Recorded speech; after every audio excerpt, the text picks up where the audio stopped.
All right, my name is Rich Schmidt. I'm here with Mike Kuenz at David Hill Winery in Forest Grove. It's August 12, 2020. Mike, thanks so much for joining us today. Glad to have you guys here. First question for you, and kind of to introducing yourself into the interview, is why wine? Why wine? Well, for me, it started kind of summer vacations back in Missouri and Lake of the Ozarks, and we'd always go to a place called Tantera, and that kind of led me to food and wine, kind of restaurant management, which is what I went to school for at Oklahoma State, and got into the restaurant business from there, and really enjoyed it. But had some pretty stressful positions, kind of younger in life, and burned out on that fairly quickly. And but knew that one of the funnest things I did was write the wine list and talk about pairing wine and food. So I knew somewhere in there, I would love to get into wine, but my path kind of went in a different direction, and it kind of is what brought me actually to David Hill in the end. Is as I said, I burned out a little bit, and I had an opportunity to write a business plan for a custom boot shop in Guthrie, Oklahoma, and he couldn't afford to pay me, but he could teach me how to build boots. And so what was interesting about that was I had a strategic idea on how to move that business forward, but I didn't know anything about boot making. And in that process, really fell in love with the production of the boots and the crafting of the boots. And that's what I always loved about the kitchen, was creating a dish or being able to communicate that to a customer and why that tasted good or why that went with what wine. And so the easiest way into the industry, though, was distribution. So I met my mentor back in a time in Oklahoma where it was just a great portfolio he had put together. It was Hearst Imports, Wayne Hearst, and he took a chance on me, not having any background in wine, and it was an amazing experience, and really enjoyed that. I got to know kind of the old school way of distribution, and kind of met a lot of first generation California owners and winemakers, and that really kind of set the tone for kind of my style and the way we do things here at David Hill. And so distribution really became what I was specialized in the industry in. So that's really what got me to Oregon. And but I always knew I wanted to get back to crafting and being part of the actual making of the product, and it goes back to boots and food. And so when I had the opportunity to have my own brand back in 2004, I started it with a friend of mine, and we focused on old vines, meaning over 50-year-old vineyards, and self-rooted vines. So that was our passion for that project. And then that got to meet a lot of great people as well. One of those people was Eugenia Keegan, obviously well known here in Oregon, and through that relationship, of course, David Adelsheim, and back in Oklahoma when I sold Adelsheim as well. So when Eugenia kind of fast forward to 2000 and probably 7 for her, well, maybe not 2007, maybe 2012, I'm sorry, here at David Hill, she was consulting, and when she kind of looked at this property, she said something that resonated with me at that time, is that David Hill had all the just really good bones. It had really good bones. And when we've all been on a million different vineyards, what's exciting about this place is when you get out there, it's got its own energy, and it's really a positive energy, and it's a special place. And so Eugenia saw that I had a passion for self-rooted vines, and knew I had an ability to strategic plan, which is really what this needed. It had all the bones, it just needed a strategic plan to move forward. And I was lucky enough that the owners, my own Gene Stoyanov, trusted Eugenia with the recommendation for me, and it was the best decision I ever made. That was 8 years ago. So that's how I kind of weaved my way through restaurants to wine to being here at David Hill. Excellent. Well, we have lots of questions about David Hill, but I'm going to back up a little bit. I'm curious about learning wine. You talk about kind of an old school distribution model and learning wine. Oh, sorry, there's a cat. I wasn't expecting. Our mouse. He'll love you'll be here to kind of sit with us and enjoy the day. Love it. You mentioned kind of old school distribution. I'm curious. You had a kind of a food and wine background, a little bit of wine knowledge. Tell me about learning wine from the distribution side, and what it was that intrigued you about wine that wanted you to what made you want to keep going forward with wine? Yeah, so kind of going back to the beginning, it was the 90s, and I understand how to communicate a dish to a customer or cook a dish in a kitchen, and so what I liked about at least distribution at the size companies, this was before kind of some of the consolidation of distribution, it really was about storytelling, and at that time it really was about taking a product out and selling it, whereas of course distribution today is a little bit more about fulfillment and logistic management. But and so when I talk old school, I really mean that, and I do think distribution will continue to be cyclical as consolidation happens. There'll be a place and time for people that still tell stories, and distributors that are a little smaller to really be passionate about what they're selling and how they're doing it. But definitely Wayne instilled that in me, and that allowed me to kind of learn it from the ground up, not just how it's made, not just what the different components of that particular wine I was selling was and the stories, but really to get to know the relationship side of the business and understand how to build a relationship with the account, and then build that trust to, obviously do a good job for the portfolio. What were some things about some of the stories as you learned them that kind of resonated with you as you learned about, especially when you talk about first generation California early winemaking? What were some of the parts of the stories that kind of resonated with you and that you enjoyed sharing? Yeah, I knew right when I decided to be a hotel restaurant major that having a job that every day was the same was probably not my skill set or my personality type. And so when I started to meet those original winemakers, I realized that they were really putting it all out there. Number one, there was passion, there was excitement. It was not just a career, it was part of their life, and that every day was a little bit different, and they got to experience everything from the sales side of the business to production side of the business to obviously business accounting, marketing, and that really resonated with me. And I liked the kind of first generation side of things. I really liked how at that time, even in Napa, even Sonoma, everything was really, really different. There was uniqueness to every wine, even if they almost shared a fence line, because that's back in the day when there was most winemakers were just the original owners, and I just liked the fact that. It just seemed like a not just a career, but a lifestyle. So you mentioned coming to Oregon, starting your own brand. Tell me about why Oregon? What brought you to Oregon? What made you intrigued by this place? So I've specialized in distribution. So at that time, Willamette Valley Vineyards was self-distributed, but to really get that brand to where they wanted it to go, they kind of needed to actually kind of professionalize it a little bit. And it's been a couple of years in a row that Jim had asked me to come out, and it just wasn't the right timing. When my mentor was going to sell the Glacier, I realized I didn't want to be part of a company that large, so it just seemed like the right timing. So I was able to come out, and those relationships that Wayne had introduced me to, and the way Wayne kind of built Hearst, I was able to kind of draw from that, and we built a company called Bacchus Fine Wines, and helped take Willamette Valley to where it could kind of make sense for the larger distributors to look at it, and it ended up going to Young's in 2008, and then I had an opportunity to then continue on with distribution with the Mitchell Wine Group, which was a great experience. And at Mitchell, David Hill was one of our Oregon brands, and I got to meet Mylan and Gene, and that's kind of where it all started. You talked about the consolidation within distribution. Obviously, it's a common topic for us as we hear about people and the struggles with consolidation. Tell me about your perspective on the distribution side, starting at a place that's small, watching it get sold, and kind of watching the distribution model change. How did it affect your work? How did it affect kind of your perspectives on the industry as you were moving forward?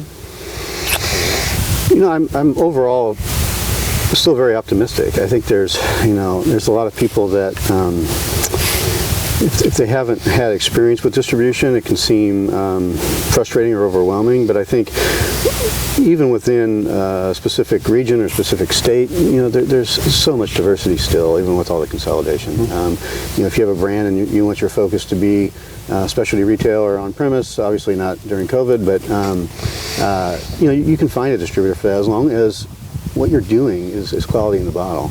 And if you're more geared towards kind of commercialization of wine and making wines that kind of check all the boxes for the average consumer, you know, and you're well capitalized. I mean, there's distributors for you that'll make sure they've got the grocery presence and be able to, you know, talk more numbers than what's in the bottle. But I still think there's both, and I still actually find that as we've seen with food the last few years, as we've seen with food during the pandemic, I think we're seeing the consumer, a wider percentage of consumers really want to know what's in the bottle and really start to understand how important that is, and start to see through some of kind of the back label stuff and realize that, oh, wait a minute, is this, you know, are these 10 wines actually from the same place, even though there's 10 different wines on the shelf that all have different labels, you know, and I find that really encouraging.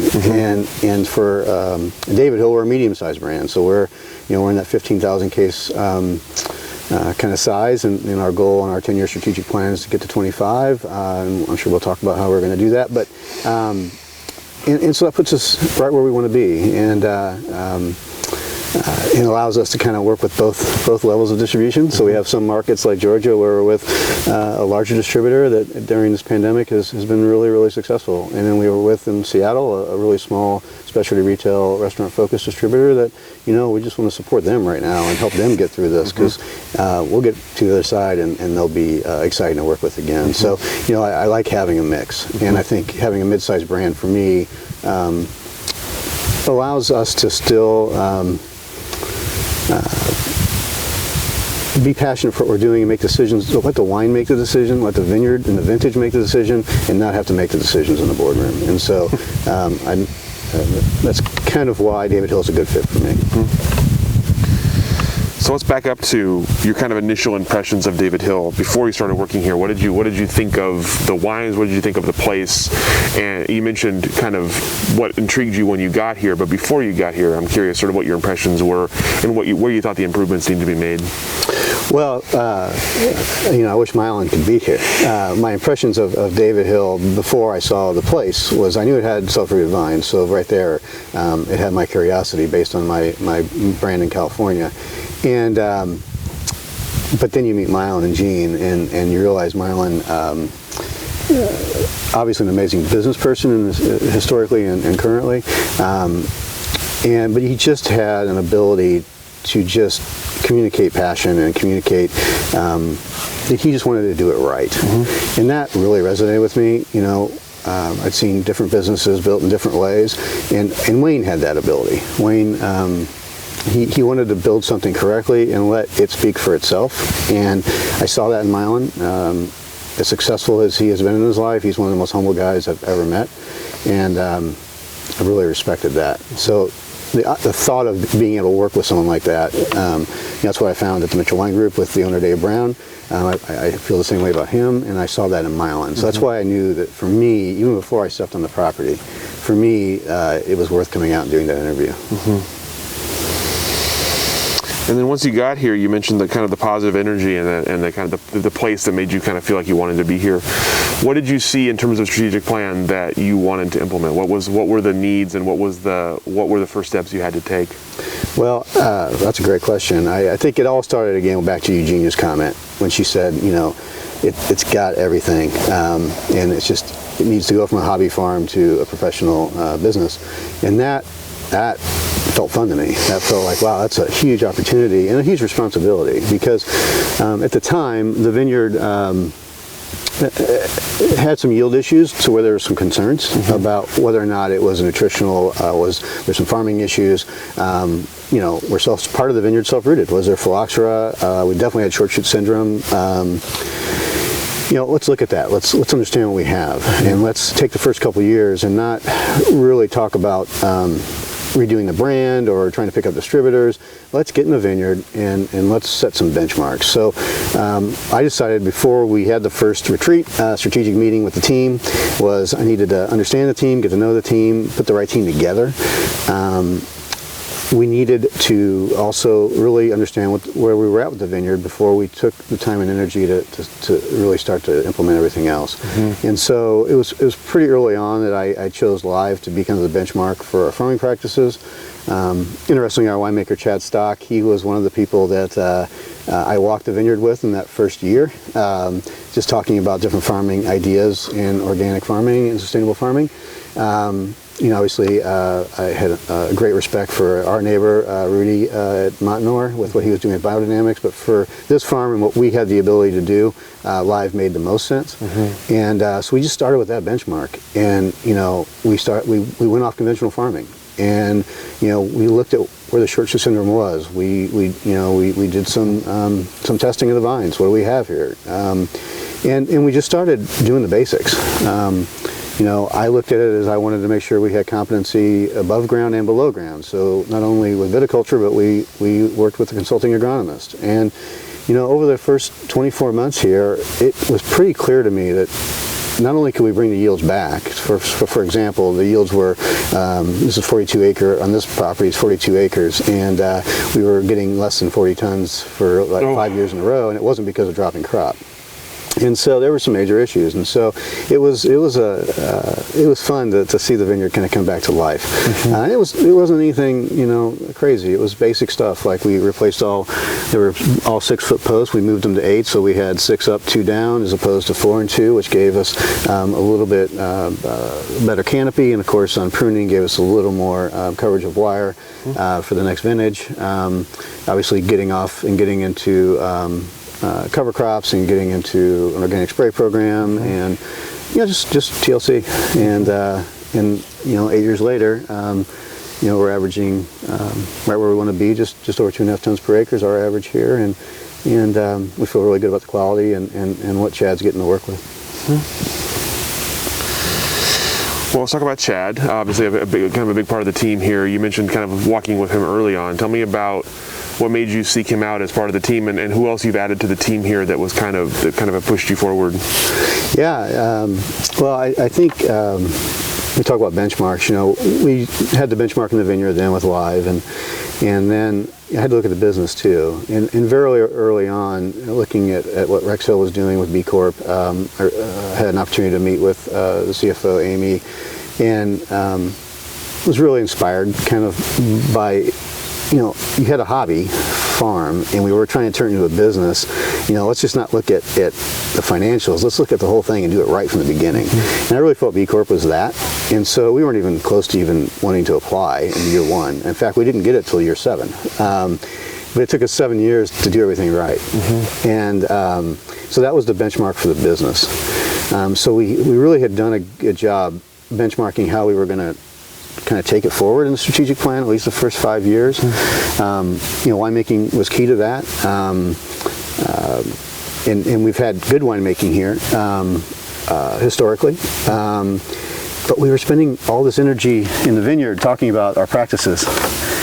And my belief is that conventional wine has its place. There's no doubt about it, or commercialized wine. But if we're going to take all that time in the vineyard, let's also do it in the winery. And so when I look at winemaking, for us, being natural, I think, is really, really important. And that, obviously with our building, it's to say native ferment would be inaccurate, but natural wine, so we put the ingredients in the back label. That was really important to me. And it's hard to find, from my perspective, it'd be hard for me as a general manager to trust winemakers that have amazing creativity, but it's hard to find creative competency. How do you find them both? Usually they fall in one or another camp. And if we're going to be native, and we're going to, or at least, not inoculate, and we're going to not filter, well, that requires a lot of competency, but it also requires a lot of creativity.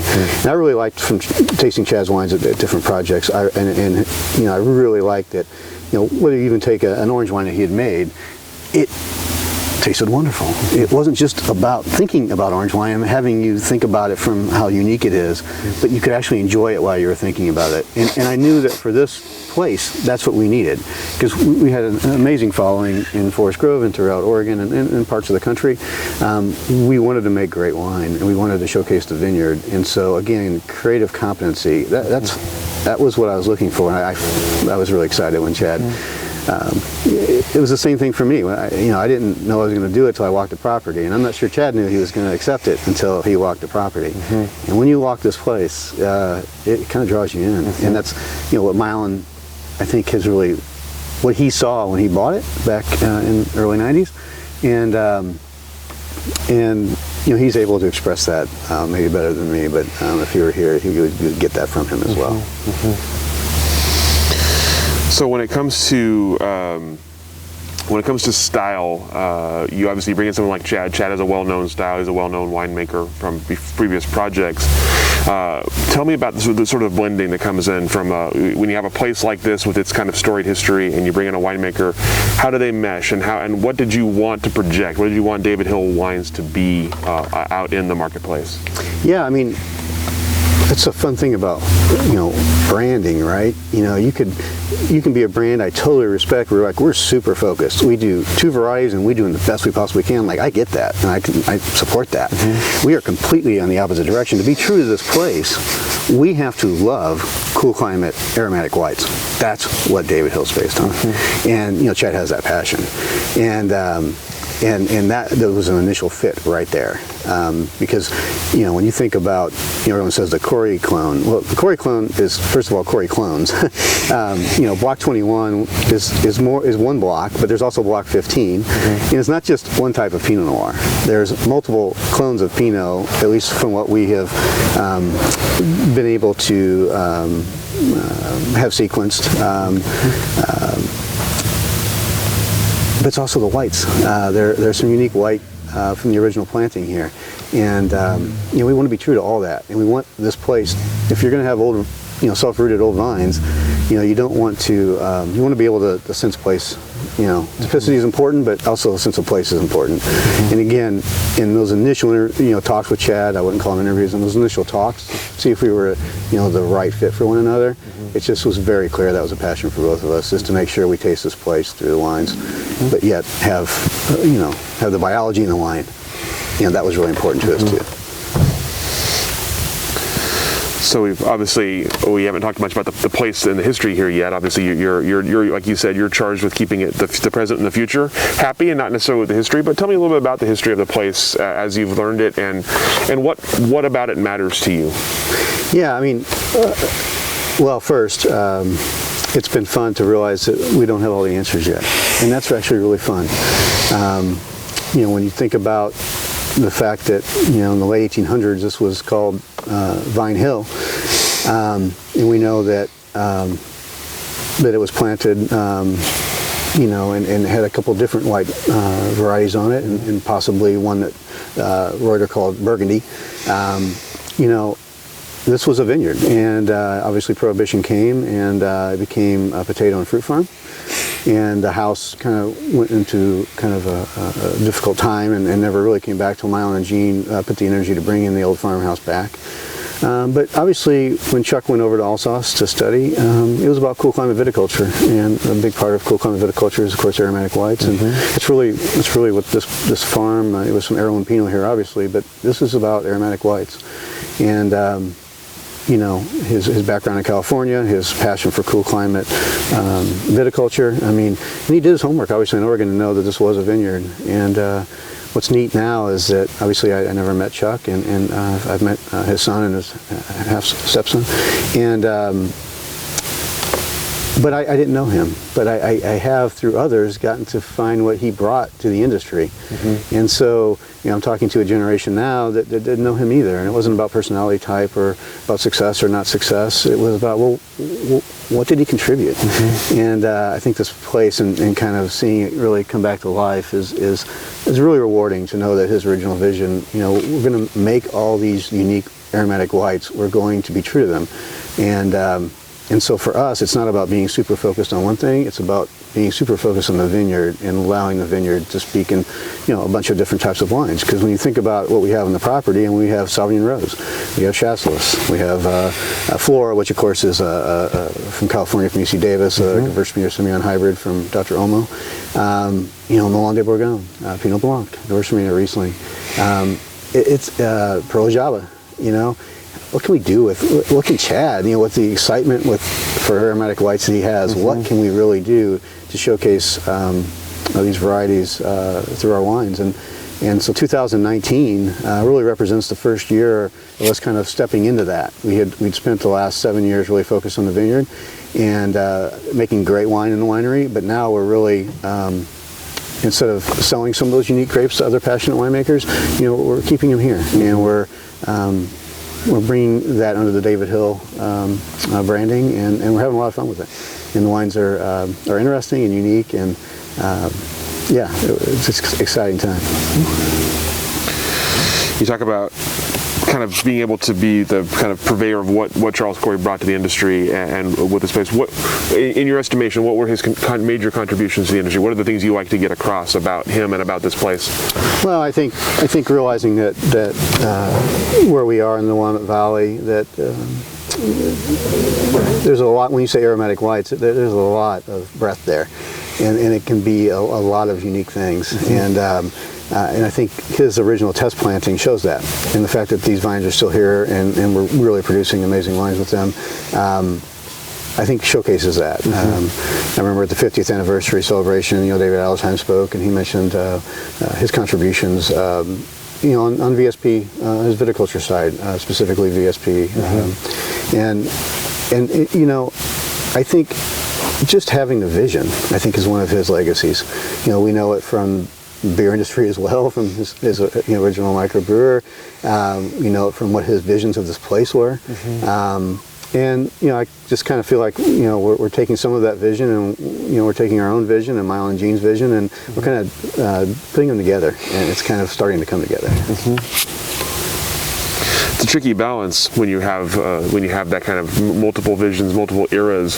Tell me about kind of walking that line and where you see it going in the next 5 or 10 years. Where do you see the vision kind of going, ending? Sure. We knew to grow, we had to stay true to our mission, and our mission has to do with self-rooted, dry-farmed old vines, right? So that you can't just buy a vineyard of younger vines. It doesn't fit, right? And so the first thing we did was look at this property and say, we have 150 acres, 42 planted of vine. There's still some opportunities there. So we've begun that clearing process. Last year we cleared 6 acres, and we've restarted our nursery, and we know that the passion here is self-rooted vines, so we're going to move forward in that way with self-rooted vines on that 6 acres. We also looked at how do we grow more short-term, and we're very lucky that just over the way as the crow flies, just a couple miles, the Works Vineyard became available. And we really felt like it checked all the boxes in Laurelwood Soil Series and the Twalton Hills AVA, dry farm, self-rooted. And almost a little bit by bringing a sister vineyard home, because a lot of material used to plant that was from the Cory nursery.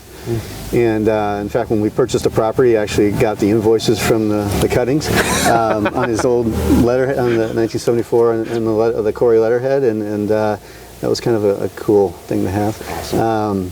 And so we acquired that in 2018 and farmed it the first time in 2019. We purchased it right at harvest, and it's farmable because it's so close, but it allowed us to continue to grow the brand, and but grow it staying true to what our mission is and what our story is. And so it's a little bit of both as we continue to grow, new planting and then the acquisition of Works. So obviously you've emphasized today the self-rooted, and that's obviously interesting in the valley. So tell me about learning about this site, and you mentioned kind of taking a few years to just kind of explore it and see what you had. Did you have a lot of loss? Did you have a lot of things you were concerned about keeping self-rooted? And as you go forward, is that a concern of yours to not be grafted? It would be naive not to have a concern. I wear the GM hat as well as the vineyard manager hat, but what's neat is, in the early 90s, in the mid-90s, Laurent actually consulted with Mylan, and in the upper slope that's planted that we're looking at here, that's on rootstock, and that's the Dijon Chardonnay and Pinot Noir clones. And so, we need to do it smart, right? what has always resonated with me is talking to people. The conversation always goes to, there's something special about self-rooted vines. Now, is that because most self-rooted vines are older vineyards, and that has to do with vine age as much as it has to do with being self-rooted? We talk a lot about, well, what can we know for sure? Well, pH is interesting, but at this farm, it's hard for me to see that because, well, yes, my pHs are higher in our Dijon Chardonnay and Pinot Noir, but I don't have self-rooted Dijon, Pinot Noir, or Chardonnay, but yet my pHs are absolutely higher in my Chardonnay than our Semillon or Sylvaner or Melon de Bourgogne. Yes, but is it varietal or is it, there's typicity. We talk a lot about that, and you can read a lot about that as far as self-rooted vines and sense of place, of course. But everyone always says, "Wow, there's just something unique," and that always, specifically something. But it always gets the conversation, but you just can't do it. And we've seen pockets of the world regionally where they've. It's not that they're increasing the acreage, but they're farming as long as they can. That self-rooted vines. And then we talk about, obviously, what are those reasons? What are the soil types? And we know in the Laurelwood soil series, the loess soils, that we have good drainage. We have sandy or loess. So there's calculated risk possibly there. At least that I can rationalize and help me sleep better.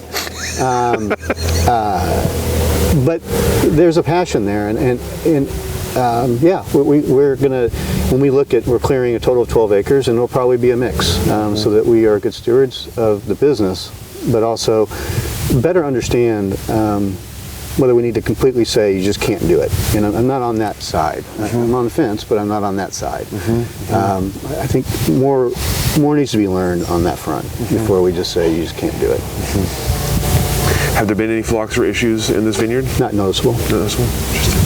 Are there other places around that you're looking at, other places in the valley you're looking at that are doing something similar, that have a lot of own self-rooted, that you can model yourself on, or that you can kind of watch from the side? Not that I know of. So I think obviously there's a lot of great self-rooted vineyards in the Willamette Valley and in the West Coast for sure. Obviously Washington has a lot more than Oregon would based on soil, but so yeah, I mean, having those conversations with those people about how they're farming and what we can do and understand the best practices to make what's happening below ground healthy and as rich as possible. Absolutely.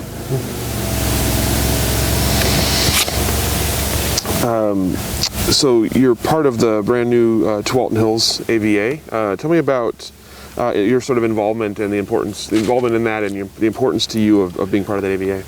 Well, I feel really lucky that Rudy and Alfredo invited me to help out, and I really enjoyed that process with them.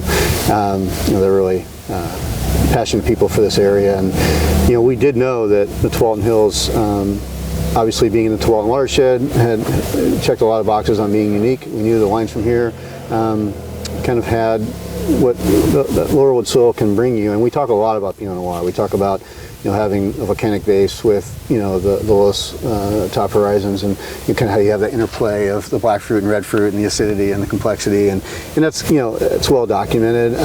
But I've seen out here, and I didn't really know how to articulate it, but for the whites, the aromatic whites, they're the way the tannins are expressive and the way the wines are expressive in Laurelwood soil, I thought was super interesting. So when we looked to do an AVA for the area, we really felt like the geography, the map, you can go to any map and you can really see it very clearly based on soil, and then you start looking at rainfall and you start looking at all the other things that you need to make sure that it checks all the boxes. It was right there. The argument was right there, and so we felt really good about doing it non-politically, and for the most part, I think we were able to do that. I think it really was about the place. It was really about looking at, okay, is it in the Twalton watershed? What's the soil series?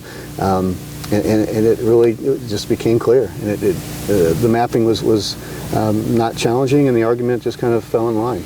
And I think I think as we start to get the word out there and start to educate not just the trade but consumers too, I think it'll be an AVA that'll be easy to understand and be able to actually see very clearly. How is it going to be reflected in the bottle? What are consumers going to get from a Twalton Hills AVA wine that is going to be unique for them? Well, I think we've already talked a little bit about Pinot. I think when it comes to aromatic whites, I really feel like again, tannin and acidity is really, really unique in this soil series, and but again, that kind of uniqueness of the Pinot Noir having it's that kind of intermingling of that black fruit and red and the acidity and complexity within the soil series.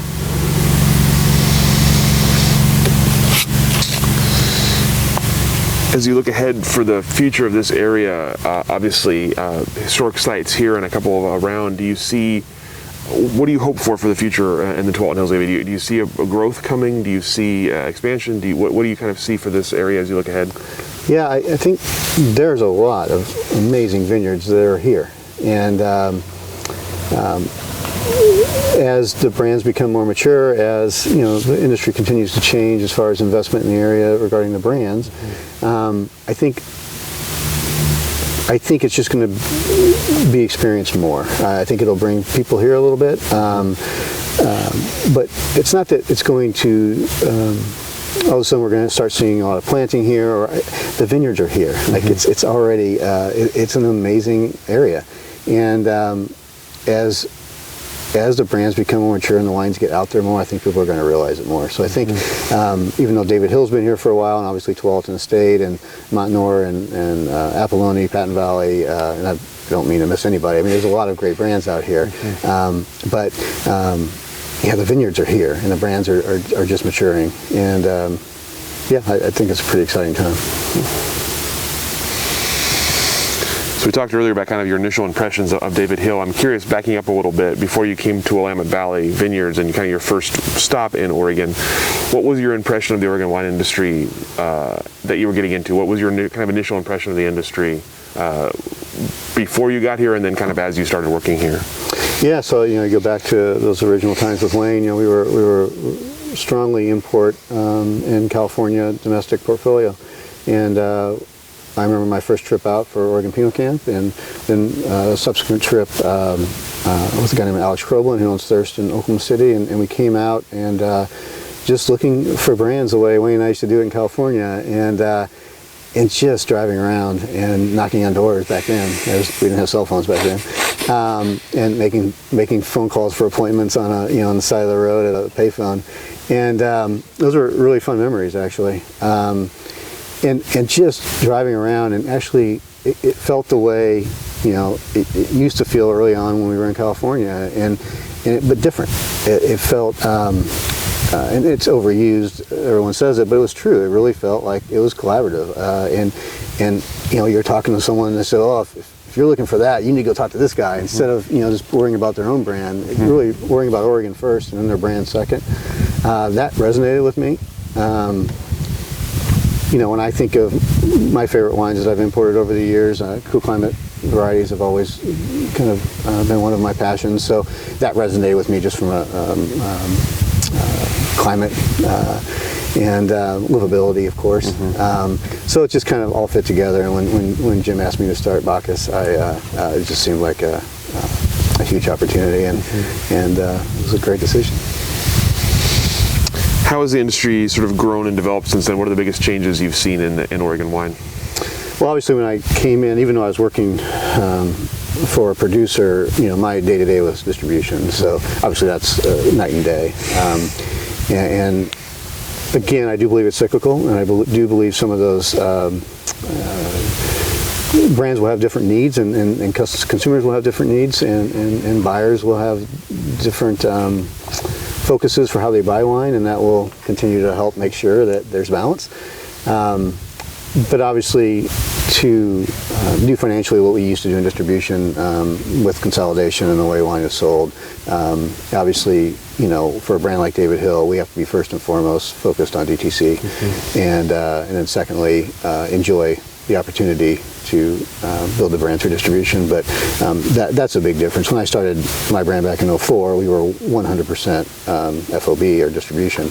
I don't believe a small brand can do that today. So that's a major change.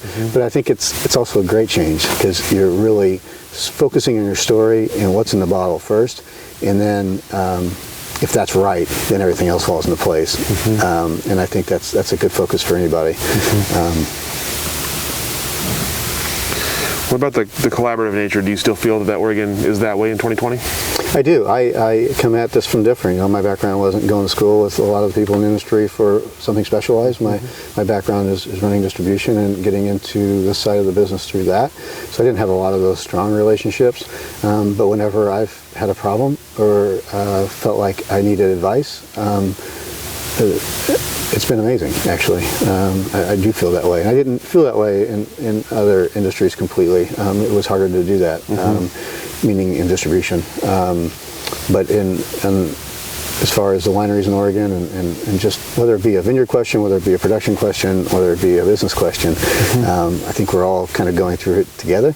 And I think we kind of enjoy having the opportunity to bounce things off one another in a way that is can be open and a little bit different than maybe other parts of the world that I've worked in. Do you have anything to attribute that to? I'm always curious. Why do you think that is? I think when you look at average size of winery and how it was pretty grassroots from the beginning here in Oregon. I really do attribute it to that. It wasn't started, there's different, obviously, things happening with the way investments happening here, there's no doubt, and that's changing things a little bit. But for the most part, it started with passionate people that were day to day, and I think that's why it's different. What about as you look ahead for Oregon? What's the industry going to look like over the next decade? Well, I think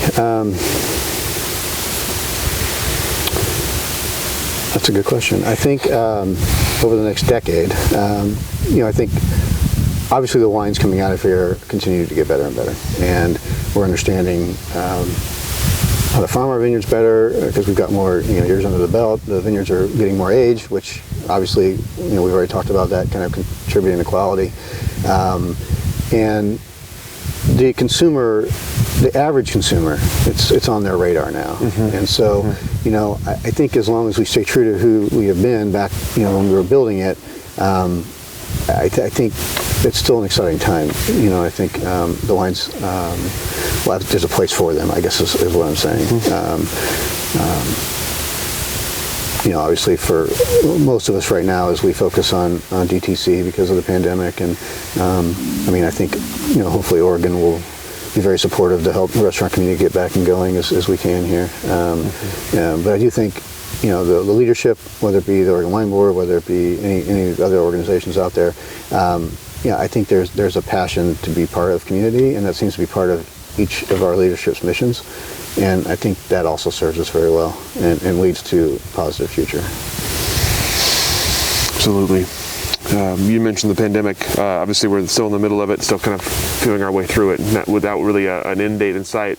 Tell me how it's affected your sort of day-to-day wine life, and maybe how it's affected your plans for the future. Yeah, it's not been a time to put your head in the sand for sure. It's been a time to make sure that, first of all, that the employees here and the community here is healthy and doing okay, and that we are able to obviously keep the business going, but also care for a person and our people specifically. And so that was kind of back in March. We kind of went into, okay, well, what does this mean on the financial side, and what does this mean for our people? And we're very proud that we kept everyone. We're still moving forward. We were able to find ways to be creative, and I think that creativity, we don't. There's no really silver lining in the pandemic, but if we've got to find a way through it, right? And finding a way through it, if we can find things that are positive, well, that's good. And so that definitely would be the case here at David Hill. From the way that our customers and members experience the property, we feel we've been able to take one step, another level. I think when you have a property that's especially in the spring and summer, it's a large outdoor property that it's had such an amazing following from the Forest Grove and Oregon community as a whole. It gets busy, and sometimes maybe it's fun, but the wine may be secondary. And how do we make the wine primary? The principal reason to be here. And I think we've been able to kind of recalibrate that. And so on that side, there's a lot of things that we've done to be able to make this property work during the pandemic that will stay. We really like our membership. We have an amazing following. I mean, we're still here because of our members. We probably, I don't know how we would get through the pandemic without them. And so make sure we're focused on them and make sure we're giving them a feeling that we really are thankful for them. And we've been able to do that in a different way. And from whether we're doing reservations only, so that makes sure they can get in, having areas that are specifically for our club members, those things have worked well for us. Distributors, for me, it's doing the things we can do through DTC, like support James Beard Foundation, support the food bank. We want to continue to do those things, and for our distributors, especially our smaller distributors, it's just being there to support them right now. We want them to get through this, and that they're having a harder time than we are, and we want to see them bounce back. So we spend a lot of time just making sure we're there to support them, and hopefully that day's coming. We talked a little bit about the future for David Hill already. I'm curious, is there anything else as you look ahead for yourself here and for David Hill as a brand and as a place that you're looking forward to in the upcoming years? Any new projects on the horizon? Obviously, you mentioned your new vineyard coming online. Yeah, I think this year it's been a blast to work with Wertz and actually farm it and get to know it better. There's an orchard there, so we're actually producing a farmhouse cider here now. So that's pretty neat because back David Wertz, he was the original winemaker at Rex Hill actually. He worked with Oregon State University to do kind of a test orchard with English cultivars, and it's been fun to kind of get to know that. That's not an area that I have background in, so it's been fun to work with Chad and some of Chad's friends that are in the cider world and kind of learn that, and so that's been fun. Really utilizing the farm though, I guess, and make sure we're doing right by it. So we entered into live and start talking about what we're planning here and how we're doing our cover cropping, and we decided to put hives on the property, so we're doing our own honey here as well, which is kind of fun. But back to the focus on wine, which is what we are focused on. I mean, it is absolutely this year about Wertz, but then the next couple of years, getting that new clearing planted and then clearing the other 12 acres we need to clear, and kind of balancing the self-rooted versus the rootstock and what we're going to plant varietally, and working with Chad on that. That is really going to be a fun next chapter here. Without giving away too many of the secrets here, I'm curious: is there anything exciting in the plant on the varietal that you're looking forward to? Any new varietals you're looking forward to putting in here that aren't here already? Well, if Chad were here, there'd be a couple different conversations than when I'm here. But no, and he'd be laughing right now too. But when we look at the nursery, that's intentional, right? So we've had the nursery now for 3 years, and the concept there is to be able to time that correctly to get the 6 acres planted. And so we're looking at the heirloom clones that are here. So the Vadensville, the Pomard, and the Cory. And the Cory doesn't just mean one clone of Pinot.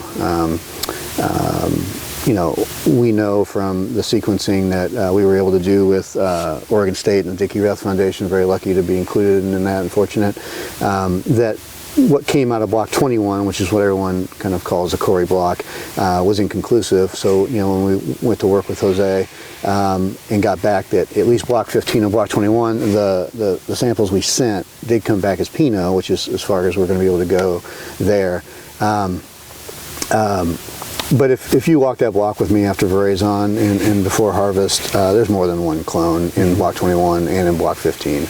And so, when I see Cory in nursery catalogs, I'm just like, well, which plant did they take it from? So it makes, our Cory bottling kind of interesting, because we know it's not just one clone that Chuck planted. That's just not the case.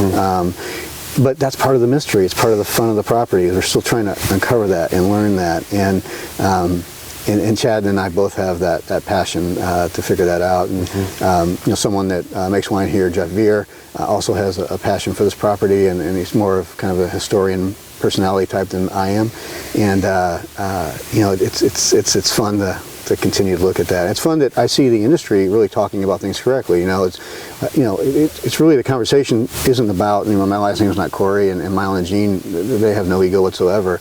It isn't about, we're not even sure when this was planted. We can say, okay, it was bought in October of '65, so it's probably '66. But I'm really encouraged that the industry is now starting to talk about rooted versus planted. That's really what the conversation should be about. I think the histories of the brands that have stayed in existence from the time in the mid-'60s, their history is clear and accurate. The fact that this vineyard is finally coming back into a dialogue in the industry feels very collaborative to me, and I want it to be nothing more than collaborative, because for us, it's not about exactly when. We want to be accurate when we say anything, absolutely, but what I do know is it's a 50-year-old vineyard that, currently, and it's going to be here long after, I'm farming it. So, I'm the current steward of making sure, we're doing it right. And that's the most important thing to me day to day, is to make sure that, we keep doing right by the place. So yeah. Absolutely. So if someone were to ask you, express an interest in getting into the Oregon wine industry, what would your words of wisdom to them be? I think there's so many different paths. I think it's what's fun about, I look forward to kind of looking through some of your other interviews. I doubt you've had one interview that's the same. And I liken that to the restaurant industry a little bit. What's your passion is really where it needs to start. And dabbling in it all to find out where your passion is, to me, is the key. And that would be my answer every time. If your passion is vineyard, work a couple harvests alongside the crews, and you don't need to be specialized in it, but is that your passion? Then that particular field, yeah, you do want to get specialized, and you do want to go and understand. You want to be competent, all right? So then viticulture makes sense as far as a degree. Work a couple crush in the cellar or one, and see what it's all about. Okay, then, competency of winemaking, and I would always encourage anyone that's focused on winemaking, don't lose the artistic side, but be competent. So I think that's the balance for the industry moving forward.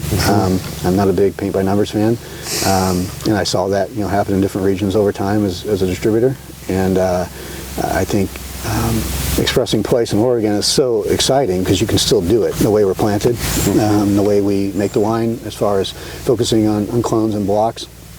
It really allows us to be, even within the same AVA, to be very unique within who we are as a brand or as a farm or a vineyard.